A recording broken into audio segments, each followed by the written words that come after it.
1,10,111 11ರಿಂದ ಭಾಗಿಸಿದಾಗ ದೊರೆಯುವ ಭಾಗಲಬ್ಧ ಮತ್ತು ಶೇಷದ ಮೊತ್ತ. ಸೊ ಆಪ್ಷನ್ಸ್ಗಳು ಕೊಟ್ಟಿದ್ದಾರೆ. 11,011, 11,001, 10,101, 10,011 ಅಂತೇಳಿ. ಇದು 2015 CTET-ನಲ್ಲಿ 1 to 5th ಸ್ಟ್ಯಾಂಡರ್ಡ್ಗೆ ಕೇಳಿದಂಥ ಕ್ವಶನ್ ಇದು. ಅಂದರೆ ಪ್ರೈಮರಿ ಸ್ಕೂಲ್ ಟೀಚರಿಗೆಲ್ಲ PST ಟೀಚರ್ಗೆ ಕೇಳಿದಂಥ ಕ್ವಶನು, ಅಥವಾ paper 1 actually. Yes, CTET paper 1ನಲ್ಲಿ ಕೇಳಿದಂಥ ಕ್ವಶನ್. ಮೇ ಬಿ ಇದು ಕೆಲವರಿಗೆ ಭಾಳ ಸಿಂಪಲ್ ಕ್ವಶನ್ ಅಂತ ಅನಿಸ್ಬೋದು.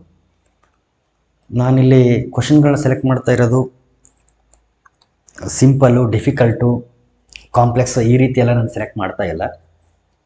ಸೊ ಒಂದು ಟೆಕ್ಸ್ಟ್ ಬುಕ್ಕಲ್ಲಿ ಇರೋಂಥ ಒಂದು ಟೆಕ್ಸ್ಟ್ ಬುಕ್ ಮೀನ್ಸ್ ಒಂದು ರೆಫರೆನ್ಸ್ ಬುಕ್ ಇದೆ ನನ್ನ ಹತ್ರ. ಆ ಬುಕ್ಕಿಂದ ಯಾವೆಲ್ಲ ಕ್ವಶನ್ಗಳು ಪಾಸಿಬಿಲಿಟಿ ಇದೆಯೋ ಆ ಎಲ್ಲ ಕ್ವಶನ್ಸ್ಗಳನ್ನ ನಾನು ಒಂದು ಕಡೆಯಿಂದ ಸಾಲ್ವ್ ಮಾಡ್ತಾ ಬರ್ತಾ ಇದ್ದೀನಿ. So you can observe this is the first question. So ಅದೊಂದಲ್ಲದೆ ಈ ಬುಕ್ಕಲ್ಲಿ ಓಲ್ಡ್ ಕ್ವಶನ್ ಪೇಪರ್ಸಲ್ಲಿ ಕೇಳಿದಂಥ ಎಲ್ಲ ಕ್ವಶನ್ಸ್ಗಳು ಬಂದಿದೆ. ಹಾಗಾಗಿ ಬರೀ ಓಲ್ಡ್ ಕ್ವಶನ್ಸ್ ಅಷ್ಟೇ ಸಾಲ್ವ್ ಮಾಡೋದಷ್ಟೇ ಉದ್ದೇಶ ಅಲ್ಲ, ಅದರ ಹಿಂದೆ ಎಷ್ಟೋ ಕಾನ್ಸೆಪ್ಟ್ಸ್ ಇರ್ತದೆ, ಅದರ ಲಿಂಕಿಂಗ್ ಕಾನ್ಸೆಪ್ಟ್ಸ್ ಇರುತ್ತೆ, ಅದೆಲ್ಲನೂ ಟಚ್ ಮಾಡೋದು ಮತ್ತು ಸಾಧ್ಯ ಆದಷ್ಟು ಅದರ ಸಿನಾಪ್ಸಿಸ್ ಎಲ್ಲನೂ ಎಕ್ಸ್ಪ್ಲೇನ್ ಮಾಡೋದು ನನ್ನ ಉದ್ದೇಶ. ಹಾಗಾಗಿ ಇದು ಸಿಂಪಲ್ ಕ್ವಶನ್ ಅಂತ ದಯವಿಟ್ಟು ಯಾರು ಇಗ್ನೋರ್ ಮಾಡೋಕೆ ಹೋಗ್ಬೇಡ್ರಿ. ನಮ್ಗನ್ಸುತ್ತೆ ಇಲ್ಲಿ ನೋಡಿ, ಡಿವಿಷನ್ ಇದು ಭಾಗಾಕಾರ ಅದೇನು ದೊಡ್ಡದು ಅಂತ ಅನಿಸ್ಬೋದು, ಆದರೆ ಎಷ್ಟೋ ಸಾರಿ ನಮಗೆ ಸಣ್ಣ ಕಾನ್ಸೆಪ್ಟ್ಗಳನ್ನೇ ಇದು ಏನಿರಲ್ಲ ಅಂತಂದರೆ ಕ್ಲಾರಿಟಿ ಇರಲ್ಲ.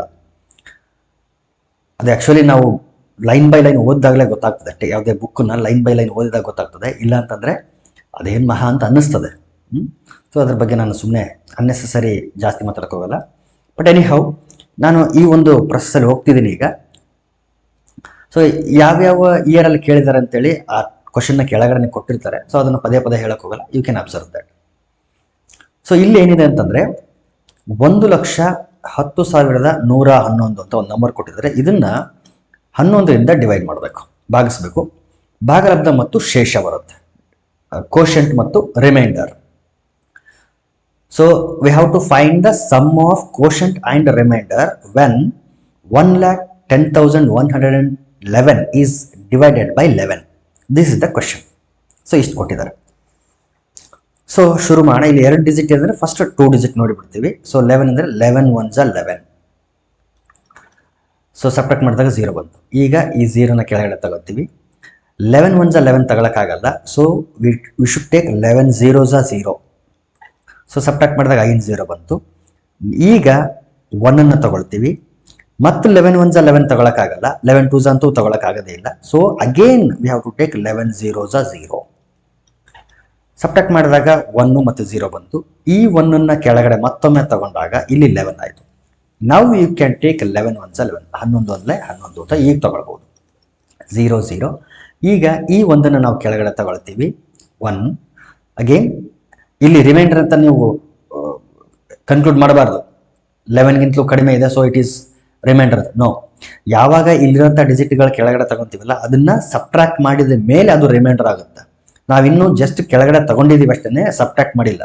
ಹಂಗಾಗಿ ಈಗ ಅದು ರಿಮೈಂಡರ್ ಅಲ್ಲ. ಸೊ ಮತ್ತೊಮ್ಮೆ ನಾವು ಇಲ್ಲಿ ವ್ಯಾಲ್ಯೂ ಫೈಂಡ್ ಮಾಡಬೇಕು. 11 0s 0. So 1 - 0 is 1. ಸೊ ಈಗಲೂ 1, ಅವಾಗಲೂ 1. ಆದರೆ ಈಗೇನು ಬಂತಲ್ಲ ಇದು ರಿಮೈಂಡರು, ಇದಲ್ಲ. ಸೊ ಇಲ್ಲಿ ಚೇಂಜ್ ಆಯ್ತು ನೋಡಿ. ಸೊ ಕೋಶೆಂಟ್ ಎಷ್ಟು ಬಂತು ಅಂತಂದರೆ 10,010 ಬಂತು.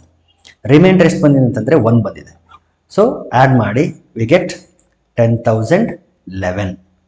10,011. So option 4. ಸೊ ಇದು ಲಾಂಗ್ ಡಿವಿಷನ್ ಮಾಡಿದ್ದು. ನೀವು ಬೇಕಿದ್ರೆ ಈ ರೀತಿ ಮಾಡ್ಬೋದು.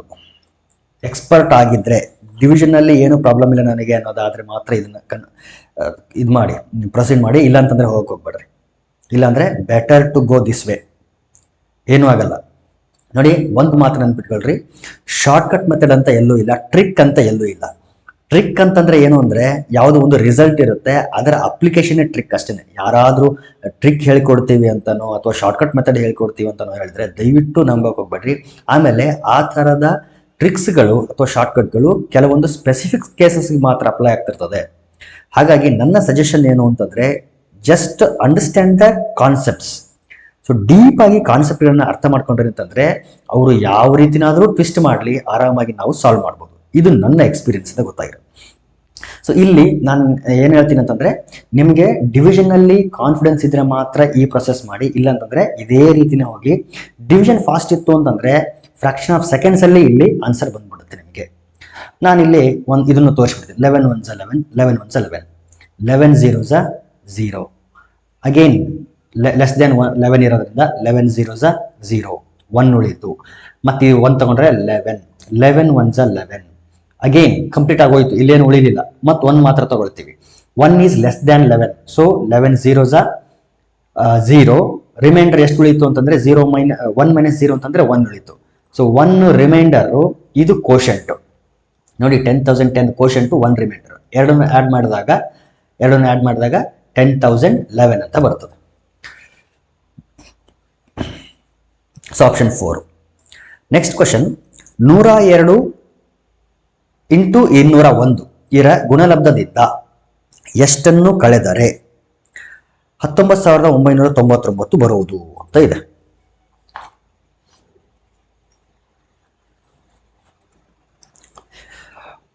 ಆಕ್ಚುಲಿ ಕೇಳಿರೋದು ಇದು 102 ಇಂಟು 201 ಮೈನಸ್ ಎಷ್ಟನ್ನು ಕಳೆದರೆ ಎಷ್ಟು ಕಳಿಬೇಕು ಅಂತ ಗೊತ್ತಿಲ್ಲ, ಅದನ್ನ ಎಕ್ಸ್ ಅನ್ಕೊಳ್ಳಿ.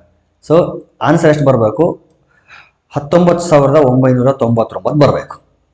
ಅಥವಾ ನಾನು ಇದನ್ನ ಈ ಕಡೆ ತಗೊಂಡು ಇದನ್ನ ಈ ಕಡೆ ತಗೊಂಡ್ಬಿಡ್ತೀನಿ.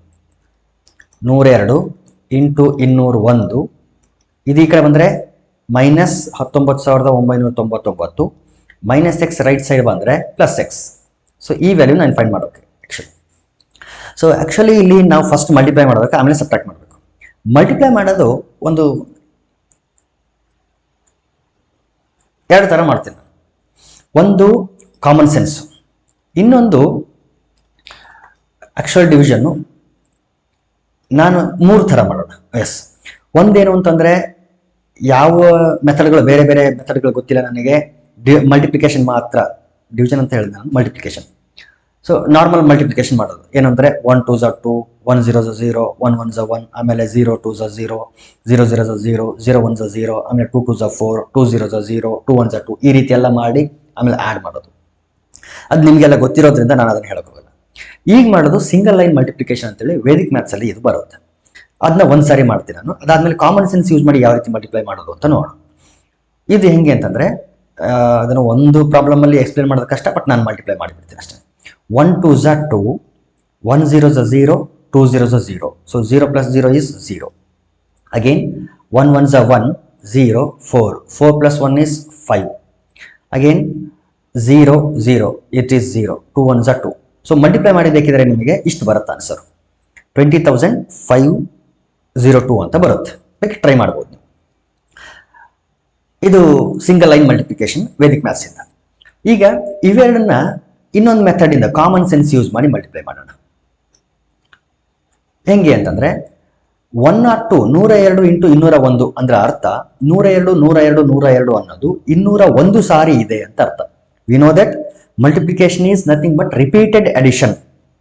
ಅಂದ್ರೆ ಅರ್ಥ 102 102 102 ಈ ರೀತಿ ಎಷ್ಟು ಸಾರಿ ಇರುತ್ತೆ ಅಂತಂದ್ರೆ 201 ಟೈಮ್ಸ್ ಇರುತ್ತೆ. ಇದು 201 ಟೈಮ್ಸ್ ಇರೋದ್ರಿಂದ ನಾನು 200 ಟೈಮ್ಸ್ ಫಸ್ಟ್ ತಗೊಂಡು ಆಮೇಲೆ 1 ಟೈಮ್ ಸಪ್ರೇಟ್ ಆಗಿ ಆಡ್ ಮಾಡಿಬಿಡ್ತೀನಿ. ಸೊ 102 ಇಂಟು 200 ಎಷ್ಟು ಬರ್ತದೆ? ಇದು ಮಲ್ಟಿಪ್ಲೈ ಮಾಡೋದು ಈಸಿ. ಈ 2 0ಗಳಿರೋದ್ರಿಂದ ಡೈರೆಕ್ಟ್ ಆಗಿ 2 2s 4, 2 0s 0, 2 1s 2. ಸೊ 20,400 ಬಂತು. ಇನ್ನೂ ಒಂದನ್ನ ಎಕ್ಸ್ಟ್ರಾ ಉಳಿದಿನಿ, 1 ಟೈಮ್ ಇದೆಯಲ್ಲ, ಇದು 102 ಇನ್ನೂ 1 ಸಾರಿ ಇದೆ. ಸೊ 200 ಸಾರಿ ಆಡ್ ಮಾಡಿದಾಗ ಇಷ್ಟು ಬರ್ತದೆ. ಇನ್ನೂ 1 ಸಾರಿ ಇದೆ, ಸೊ ಆ 1 ಸಾರಿನ ಆಡ್ ಮಾಡಿಬಿಡ್ತೀನಿ. 2 0 4 plus 1 5. ನೋಡಿ, ಇದು ಕಾಮನ್ ಸೆನ್ಸ್, ಇದು ಆಕ್ಚುಯಲ್ ಮಲ್ಟಿಪ್ಲಿಕೇಶನ್. ಇದರಲ್ಲಿ ನಾನು ಎಷ್ಟು ಸಬ್ಟ್ರಾಕ್ಟ್ ಮಾಡಬೇಕು ಅಂದರೆ 19,999 ಸಬ್ಟ್ರಾಕ್ಟ್ ಮಾಡಬೇಕು. 20,502ರಲ್ಲಿ 19,999 ಸಬ್ಟ್ರಾಕ್ಟ್ ಮಾಡಬೇಕು. 2ನಲ್ಲಿ 9 ಹೋಗೋಕ್ಕಾಗಲ್ಲ, 0 ಹತ್ರ ಕೇಳ್ತೀವಿ, ಅದರ ಹತ್ರ ಇಲ್ಲ.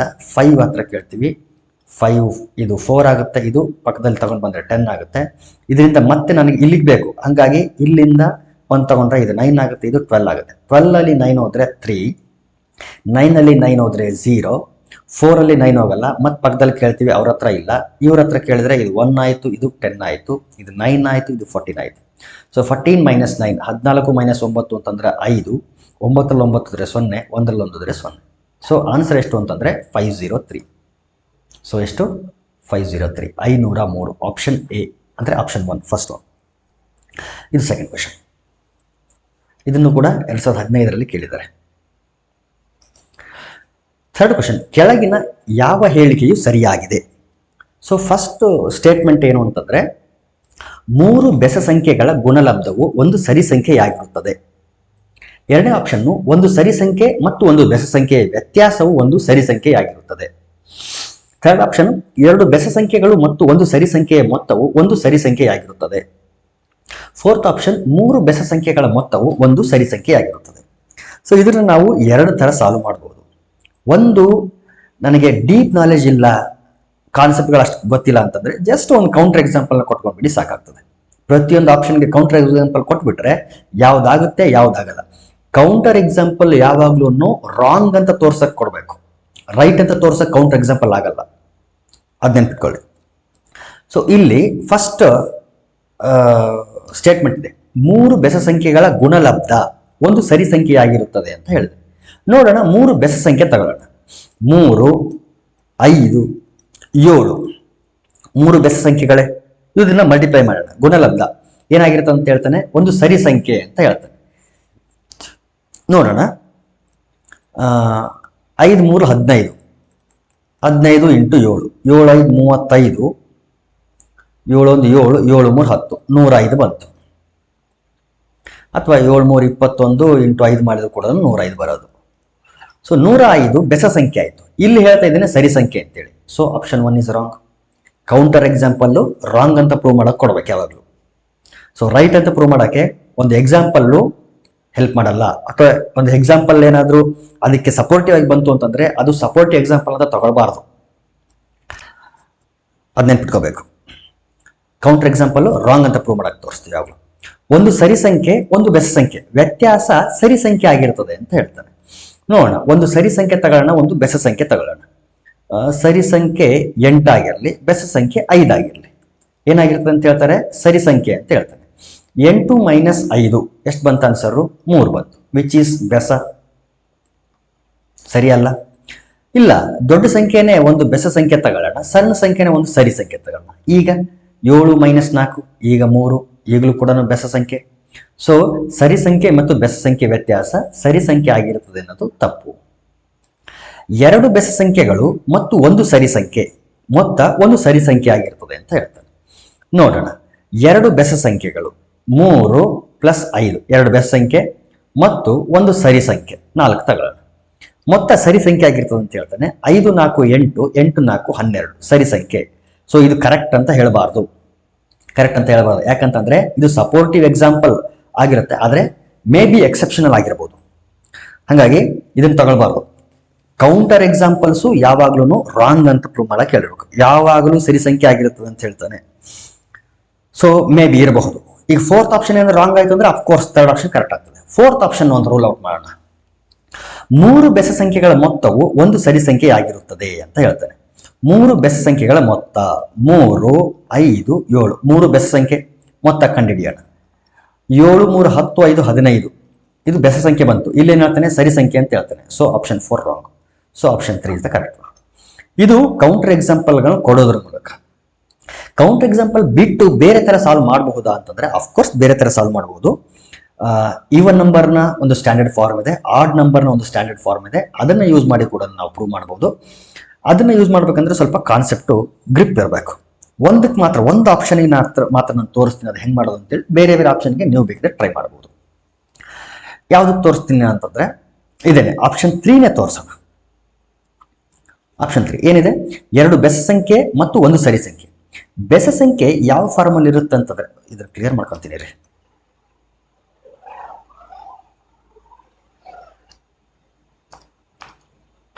ಬೆಸ ಸಂಖ್ಯೆ ಯಾವ ಫಾರ್ಮಲ್ಲಿ ಇರುತ್ತೆ ಅಂತಂದ್ರೆ 2n + 1 ಆರ್ 2n - 1. ನಾನು 2n + 1 ತಗೊಳ್ತೀನಿ. ಈವನ್ ನಂಬರ್ಸು ಸರಿ ಸಂಖ್ಯೆ ಯಾವುದು 2n ಫಾರ್ಮಲ್ಲಿ ಇರುತ್ತೆ. ಸೊ 2 n ಬೇಡ, ಒಂದು m ತಗೊಳ್ಳೋಣ, ಇನ್ನೊಂದು n ತಗೊಳ್ಳೋಣ. ಎರಡು ಬೆಸ ಸಂಖ್ಯೆ ಅಂತ ಹೇಳಿರೋದ್ರಿಂದ ಒಂದು ಬೆಸ ಸಂಖ್ಯೆ 2m + 1 ಆಗಿರಲಿ, ಇನ್ನೊಂದು ಬೆಸ ಸಂಖ್ಯೆ 2mnk ಆಗಿರಲಿ, 2k + 1 ಆಗಿರಲಿ. ಇದು ಎರಡನೇ ಬೆಸ ಸಂಖ್ಯೆ. ಒಂದು ಸರಿ ಸಂಖ್ಯೆ ಅದು 2n ಆಗಿರಲಿ. ಸೊ ಎರಡು ಬೆಸ ಸಂಖ್ಯೆಗಳು, ಇನ್ನೊಂದು ಸರಿ ಸಂಖ್ಯೆ. ಇದರ ಮೊತ್ತ ಅಂತ ಹೇಳಿರೋದು. ಮೊತ್ತ ಅಂತಂದ್ರೆ ಆ್ಯಡ್ ಮಾಡೋಣ. ಆ್ಯಡ್ ಏನಾಯ್ತು ನೋಡಿ, 2m + 2k + 2n, ಈ ಒನ್ನು ಆ್ಯಡ್ ಆದರೆ 2 ಆಯಿತು. ಸೊ ಪ್ರತಿ ಟರ್ಮ್ ಇಂದ 2ನ ಕಾಮನ್ ತೆಗೆದ್ರೆ 2 × m + k + n + 1. ಈ ಬ್ರಾಕೆಟ್ ಅಲ್ಲಿರೋ ಟರ್ಮು ಅದು ಈವನ್ ಆದರೂ ಆಗಿರಲಿ, ಆಡ್ ಆದರೂ ಆಗಿರಲಿ, ಸರಿ ಸಂಖ್ಯೆನಾದರೂ ಆಗಿರಲಿ, ಬೆಸ ಸಂಖ್ಯೆನಾದರೂ ಆಗಿರಲಿ, ನಮ್ಗೆ ಸಂಬಂಧ ಇಲ್ಲ. ಯಾಕಂದ್ರೆ ಇಟ್ ಈಸ್ ಮಲ್ಟಿಪ್ಲೈಡ್ ವಿತ್ 2. ಎರಡರಿಂದ ಮಲ್ಟಿಪ್ಲೈ ಆಗಿರೋದ್ರಿಂದ ದ ಹೋಲ್ ಕ್ವಾಂಟಿಟಿ, ಈ ಹೋಲ್ ಕ್ವಾಂಟಿಟಿ ಏನಾಗಿರುತ್ತೆ ಅಂತಂದ್ರೆ ಒಂದು ಈವನ್ ನಂಬರ್ ಆಗಿರುತ್ತೆ ಅಥವಾ ಒಂದು ಸರಿ ಸಂಖ್ಯೆನೇ ಆಗಿರುತ್ತದೆ. ಹಾಗಾಗಿ ಈ ಆನ್ಸರ್ ಕರೆಕ್ಟ್. ಸೊ ಈ ರೀತಿ ನಾವು ಒಂದು ಜನರಲ್ ಫಾರ್ಮನ್ನು ತಗೊಂಡು ಕೂಡ ಪ್ರೂವ್ ಮಾಡ್ಬೋದು. ಬೇಕಿದ್ರೆ 4th ಒನ್ ಒಂದನ್ನು ತೋರಿಸ್ಬಿಡ್ತೀನಿ. 3 ಬೆಸ ಸಂಖ್ಯೆಗಳ ಮೊತ್ತವು ಒಂದು ಸರಿ ಸಂಖ್ಯೆ ಆಗಿರುತ್ತದೆ ಅಂತ ಹೇಳ್ತಾನೆ. ಅದು ರಾಂಗ್ ಅಂತ ಪ್ರೂವ್ ಮಾಡೋಣ. 3 ಬೆಸ ಸಂಖ್ಯೆ ತಗೋಬೇಕು. ಒಂದು ಬೆಸ ಸಂಖ್ಯೆ 2m + 1, ಇನ್ನೊಂದು ಬೆಸ ಸಂಖ್ಯೆ 2n + 1, ಮತ್ತೊಂದು ಬೆಸ ಸಂಖ್ಯೆ 2k + 1. 3 ಬೆಸ ಸಂಖ್ಯೆಗಳಾಯ್ತಾ. ಈಗ ಒಂದು ಕಡೆ ಹಾಕೊಳ್ಳ್ರಿ. 2m + 2n + 2k ಪ್ಲಸ್ ಈ ಒನ್ನು ಎರಡನ್ನು ಆ್ಯಡ್ ಮಾಡಿ 2 ಮಾಡ್ತೀನಿ. ಈ ಒನ್ ಸಪ್ರೇಟ್ ಇಡೋಣ. ಈ 4 ಟರ್ಮ್ಸ್ ಇಂದ 2 ಕಾಮನ್ ಬರುತ್ತೆ. 2 × m + n + k + 1 + 1. ಇಷ್ಟು ಟರ್ಮ್ಗೆ ಒಂದು ಹೊಸ ಹೆಸರು ಕೊಡಿ, ಎಕ್ಸ್ ಅಂತ. ಸೊ ಏನಾಯ್ತು ಈಗ 2x + 1. ಸೊ 2x + 1 ಯಾವ ಫಾರ್ಮಲ್ ಇದೆ? ಈ ಫಾರ್ಮಲ್ ಇದೆ. So it is nothing but it is odd number, ಒಂದು ಬೆಸ ಸಂಖ್ಯೆ. ಹಾಗಾಗಿ ಇದು ಸರಿ ಸಂಖ್ಯೆ ಆಗಿರಕ್ಕೆ ಸಾಧ್ಯ ಇಲ್ಲ. Therefore option 4 wrong. ಸೊ ಈ ರೀತಿ ಕೂಡ ನಾವೇನು ಮಾಡ್ಬೋದು ಅಂತಂದ್ರೆ ಪ್ರೂವ್ ಮಾಡ್ಬೋದು. Okay, so these are the 3 questions which we have discussed in this video.